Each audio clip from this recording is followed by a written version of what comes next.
When Valerie Bertinelli finally decided to speak openly about Eddie Van Halen after his death, it was not because she wanted attention or sympathy. It was because staying silent had become more painful than speaking the truth. For years, Valerie carried memories that were deeply emotional and impossible to explain in a few simple words. Her relationship with Eddie was not a fairy tale, but it was real, complicated, and full of love that never completely disappeared.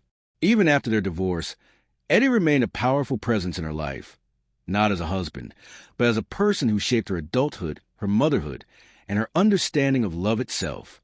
When Eddie passed away in October 2020, Valerie found herself grieving in a way that confused even her.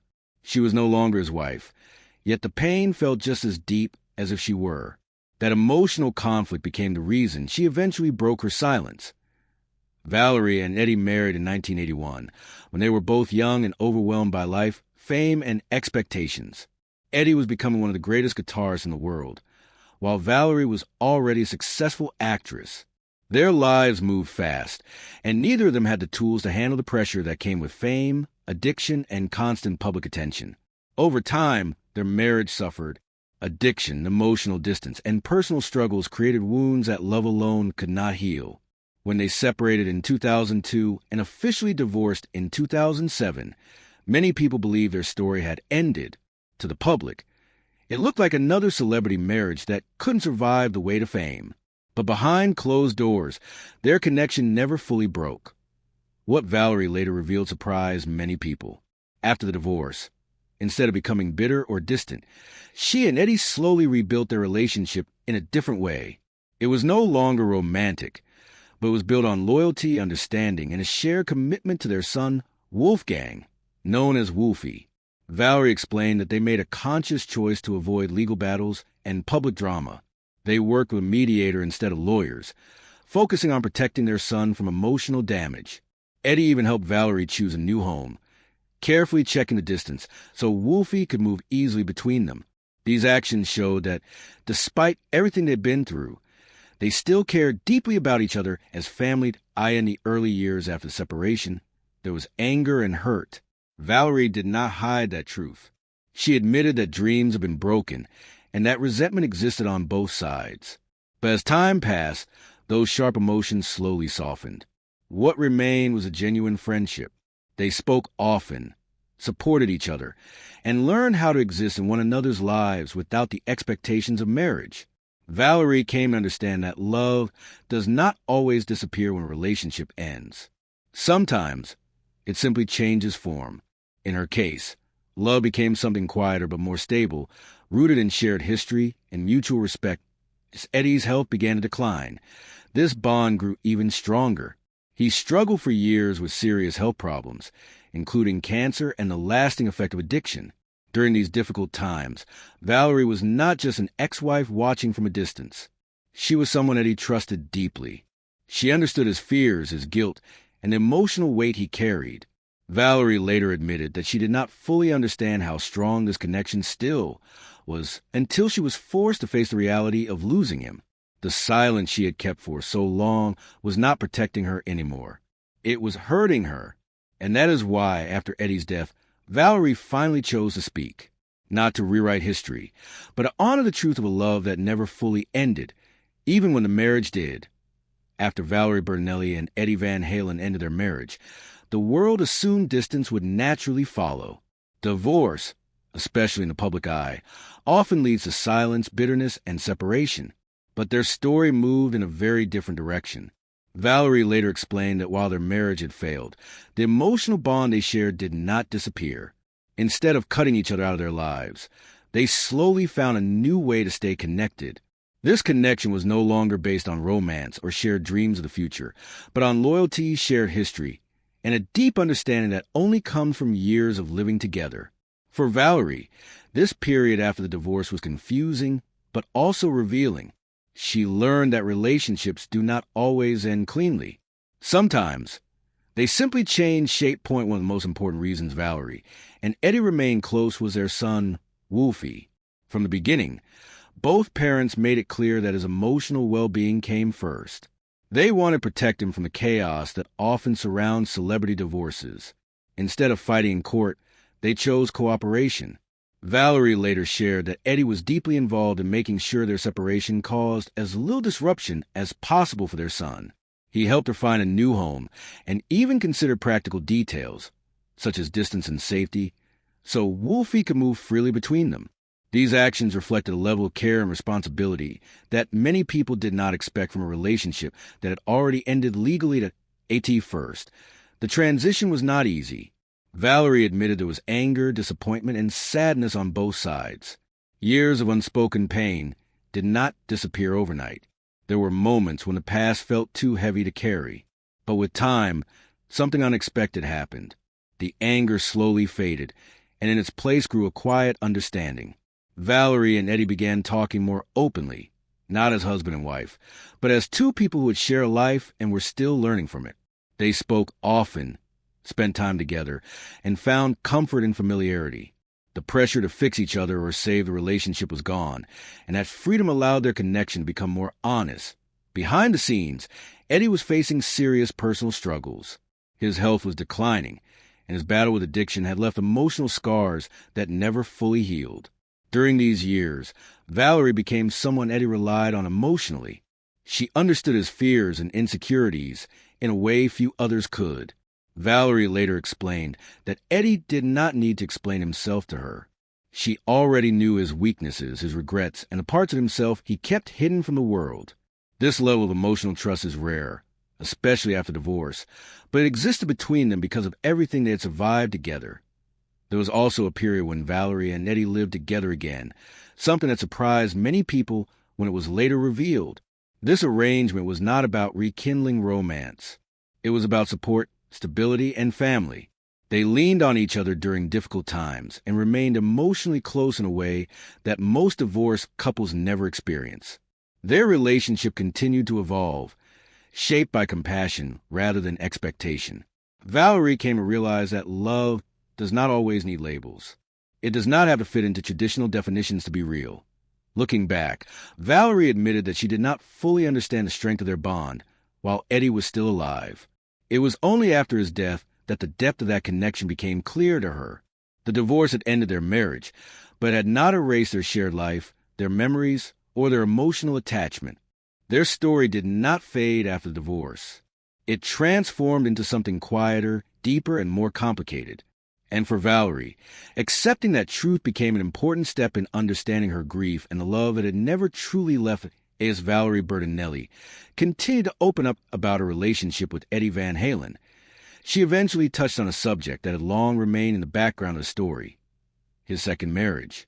In 2009, Eddie married Janie Leshevsky, 2 years after his divorce from Valerie was finalized. At the time, many people assumed this new marriage meant a clear emotional separation between Eddie and Valerie. Out of respect for Eddie's new life, Valerie stepped back. She allowed space for him to build a future with someone else and avoided interfering in his personal choices. Publicly, she stayed quiet, and privately, she focused on her own healing and on raising their son. For a long time, she believed that distance was necessary, even if it was difficult. However, years later, Valerie revealed a truth that surprised many listeners. She shared that Janie had quietly moved out several years before Eddie's death in October 2020. Valerie was careful in how she spoke about this part of Eddie's life. She did not accuse or criticize anyone, and she avoided speculation. Instead, she spoke with empathy and restraint. Valerie made it clear that she did not know all the details, nor did she want to place blame. Her goal was not to create drama, but to explain the emotional complexity of Eddie's final years. Relationships, she explained, are rarely simple, especially when illness, addiction, and long histories are involved. Even though Janie had moved out, she remained present during Eddie's final moments. Valerie acknowledged this openly and respectfully, noting that Janie stood in the hospital room when Eddie passed away. This fact challenged the idea that love or commitment disappears simply because circumstances change. According to Valerie, Eddie's life in those final years was shaped by fragile relationships, shifting roles, and emotional uncertainty. There were no clear lines, no simple labels. Everyone involved was navigating pain in their own way, trying to do what they believed was right. What stood out most to people was how Valerie described her own emotional dynamic with Eddie during this same period. They were divorced and they lived separate lives, but their connection remained strong. Valerie explained that they spoke often, sometimes about their son, sometimes about the past, and sometimes about nothing important at all. These conversations were not dramatic or intense. They were familiar, comfortable, and honest. As Eddie's health continued to decline, Valerie found herself drawn back into his life in ways she did not expect. What began as emotional support slowly became something deeper, though still undefined. Eddie had been battling serious health issues for many years. He was first diagnosed with tongue cancer in the early 2000s, a fight that left lasting damage.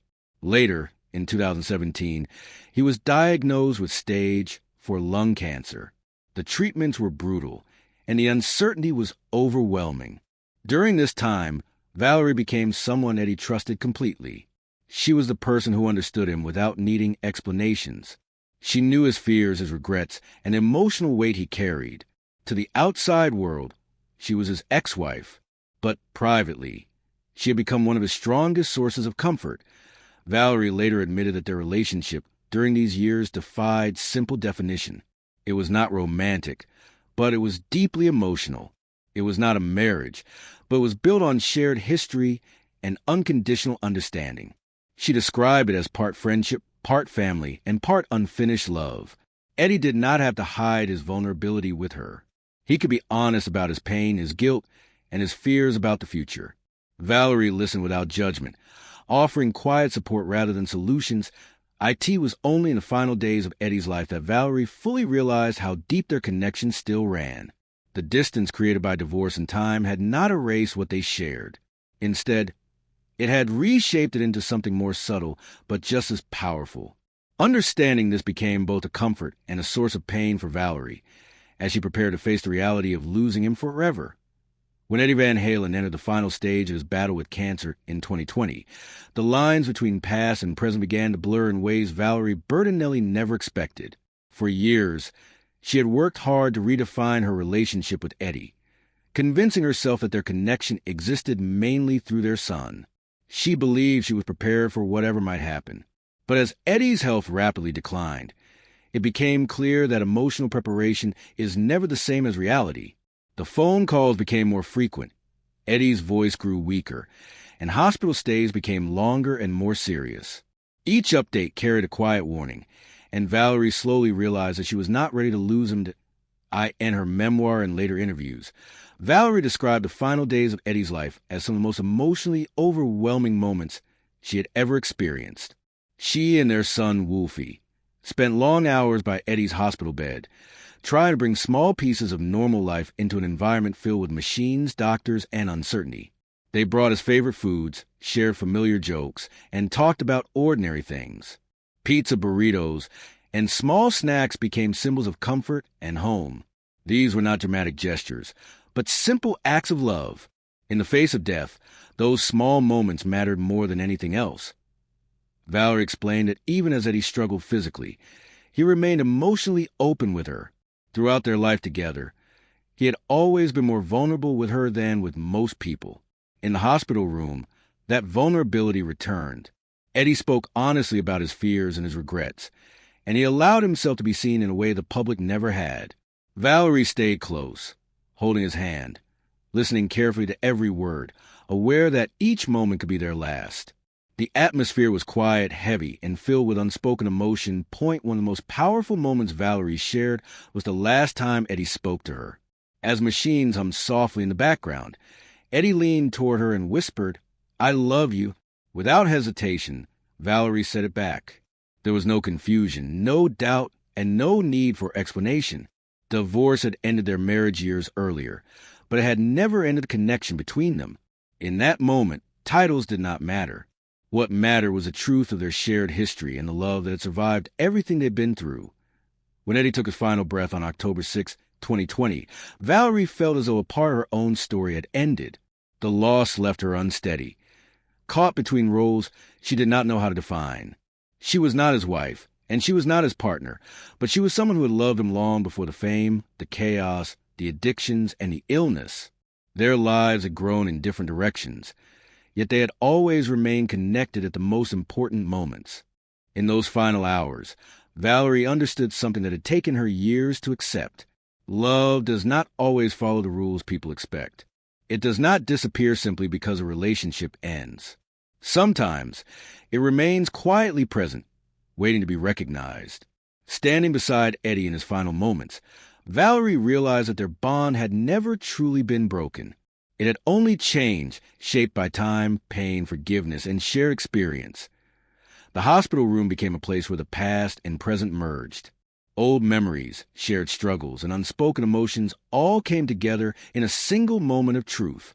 Valerie later said that being there, holding Eddie's hand as he passed, was both heartbreaking and strangely peaceful. It was a final chapter of a story that had never been simple, but had always been real. And as Eddie's life came to an end, Valerie knew that the impact he had on her would continue long after he was gone. After Eddie Van Halen's death, the world focused on his legacy as one of the greatest guitarists in music history. Tributes poured in from fans, musicians, and public figures who celebrated his talent and influence. But while the world mourned the loss of a legend, Valerie Bertinelli was struggling with a much quieter and more confusing kind of grief. She was not a widow in a legal sense, and she was no longer Eddie's wife. Yet the pain she felt was deep and overwhelming.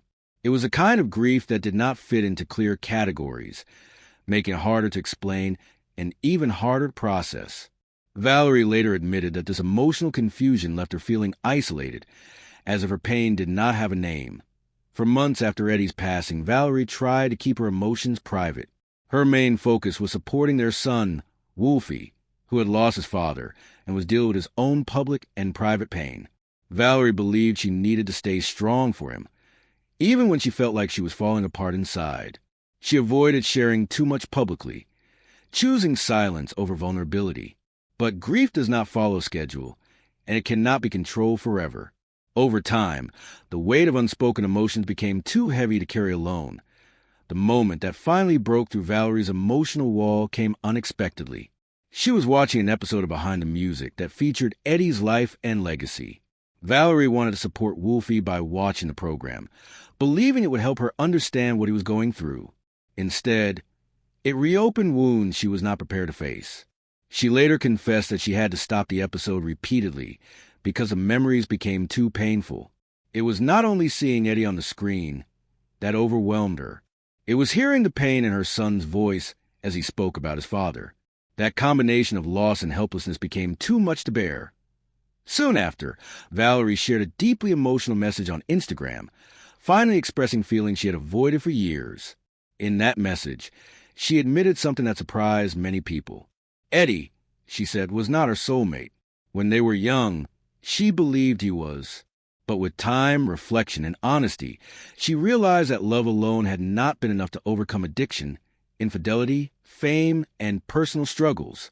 Their marriage had been damaged in ways that could not be repaired, no matter how much they cared for each other. This confession was not meant to diminish Eddie or rewrite their history. It was an act of honesty, both with herself and with the world. Valerie also admitted that she had unconsciously placed herself in the role of a grieving widow, even though she knew she was not one. Emotionally, she felt the loss as deeply as a spouse would, and that created inner conflict. She struggled to explain how someone could grieve so intensely for a person they were no longer married to. But as she later explained, the heart does not follow logic. It does not recognize legal titles or social expectations. It simply responds to love, memory, and loss. Her public confession resonated with many people who had experienced complicated grief. Valerie's pain was layered, filled with love, regret, gratitude, and sorrow all at once. Losing Eddie meant losing a part of her past that had shaped her adult life, her identity as a mother, and her understanding of herself. Accepting that loss forced her to confront emotions she had buried for decades. Speaking openly about her grief was not easy, but it became an important step toward healing. For Valerie, breaking her silence was not about closure. It was about allowing herself to feel everything she had tried so hard to hide. While Valerie Bertinelli was learning how to live with her grief, her son Wolfie was facing a painful journey of his own. Being the only child of Eddie Van Halen meant growing up under an intense spotlight. From a young age, Wolfie carried a last name that millions of fans admired and almost worshipped. That legacy came with expectations no child should ever have to bear. Long before Eddie's death, Wolfie felt the pressure of being not just a son, but a symbol of his father's musical greatness. This pressure only grew stronger as Eddie's health declined and the world watched closely. Wolfie joined the band Van Halen at the age of 15, a decision that shocked many fans. To the public, it looked like favoritism or nepotism. Critics questioned his talent and accused him of taking bassist Michael Anthony's place without earning it. What most people did not see was the emotional reality behind that decision. Wolfie later revealed that he joined the band because his father needed him. Eddie was struggling with addiction, declining health, and emotional instability. For Wolfie, being close to his father felt like the only way to protect him. Music became a bridge between them, not a path to fame. For a teenager, the experience was overwhelming. Wolfie was not only trying to learn complex music, but also try to support a father who was physically and emotionally fragile. Online criticism, harsh comments, and unfair comparisons followed him everywhere. Many fans judged him without understanding the situation, adding cruelty to an already painful experience. Inside the band, tension was constant. His relationship with lead singer David Lee Roth was strained, especially after Roth refused to record a song Wolfie had helped write. Moments that should have felt rewarding were instead filled with conflict and disappointment. Despite the pressure, Wolfie remained deeply loyal to his father. When Eddie was diagnosed with stage 4 lung cancer in 2017, the reality became even more frightening. Doctors initially told Eddie he had only weeks to live. Experimental treatments in Germany extended his life by nearly 3 years, time that became incredibly precious to Wolfie. During those years, Wolfie stayed close, offering emotional support while quietly preparing himself for the loss he knew was coming. Watching a parent slowly fade is a pain that leaves deep scars, especially for someone so young. When Eddie passed away in October 2020, it was Wolfie who shared the news with the world. His grief unfolded publicly, in front of millions of fans. While people offered sympathy, the real pain came later, in private moments filled with silence and memory. Hospital rooms, unfinished conversations, and dreams that would never be realized haunted him. One of the most painful expressions of his grief was the song Distance. Originally written to be played for Eddie while he was still alive, it became a farewell instead. Every performance of the song reopened emotional wounds, forcing Wolfie to relive his loss again and again. That Wolfie's journey after his father's death was marked by depression, online harassment, and constant comparison to Eddie's legendary status. Honoring his father's legacy became both a responsibility and a heavy burden. Through it all, Valerie watched her son struggle in ways the public never fully saw. His pain became closely tied to her own grief, creating a shared experience of loss that brought them even closer. Together, they faced a world that expected strength, while privately dealing with wounds that were still raw. For Valerie, protecting her son and understanding his pain became one of the most important parts of her own healing process. In the years following Eddie Van Halen's passing, Valerie Bertinelli slowly began the difficult process of rebuilding her life. Healing did not come from forgetting the past, but from finally understanding it. Through therapy, deep reflection, and writing her memoir Enough Already, Valerie confronted emotions she had carried for decades. She came to accept that grief and love can exist long after a relationship ends, and that one does not cancel out the other. Eddie was no longer her husband, but he remained an inseparable part of her identity. He was a father of her child, the man she grew up with, and the person who taught her some of life's hardest lessons. Letting go of guilt became one of her greatest challenges. For a long time, Valerie questioned her own choices. She wondered if she could have done more, stayed longer, or changed something that might have altered the outcome of Eddie's life. These thoughts weighed heavily on her, especially after his death. But over time, she began to understand that life does not follow straight lines. Relationships end not because love was meaningless, but because survival sometimes requires change. Valerie realized that their marriage ended because it had to, not because it lacked value. Their connection continued because it was real. Even when it no longer fit into traditional definitions of partnership, one of the most powerful realizations Valerie shared was how deeply Eddie's final days affected her understanding of herself. His vulnerability, his honesty, and his whispered words of love stayed with her. Seeing him in that state forced her to reflect on her own emotional patterns, including the walls she had built around her heart after years of pain. Eddie's death became a turning point that encouraged Valerie to examine her own life, including her second marriage and the ways she had avoided facing certain truths.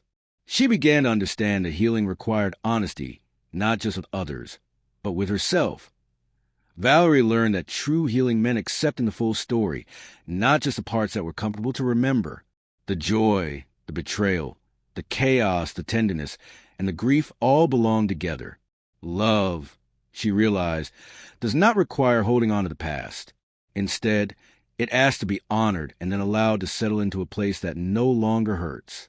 By facing her grief openly, Valerie gave herself permission to move forward without erasing what had been meaningful as time passed. Valerie also came to see Eddie's greatest legacy in a new way. While the world continues to celebrate his legendary guitar solos and musical influence, Valerie believes his most important legacy is their son, Wolfie. Through him, something beautiful survived all the turmoil. Wolfie represents resilience, creativity, and the love that existed even during the most difficult times. Watching her son grow, create music, and find his own voice as a source of comfort and pride for Valerie. Today, Valerie speaks about Eddie with clarity, empathy, and gratitude. She understands that their story was never simple, but it was honest and deeply human. Life, she has learned, is rarely predictable. It twists, breaks, and rebuilds in ways no one can control. While Eddie is no longer physically present, his influence remains alive in memories, in music, and in the life of the son they raised together. Their relationship did not end with divorce or death. It evolved into something softer and quieter, yet lasting to Valerie's journey serves as a reminder that love does not always disappear when circumstances change. It can transform, endure, and remain meaningful even after loss. Her story with Eddie Van Halen is tragic, complicated, and deeply relatable. It shows that grief does not follow rules, and healing does not happen all at once. In the end, Valerie found peace not by rewriting the past, but by accepting it fully. And through that acceptance, she discovered that some connections never truly end.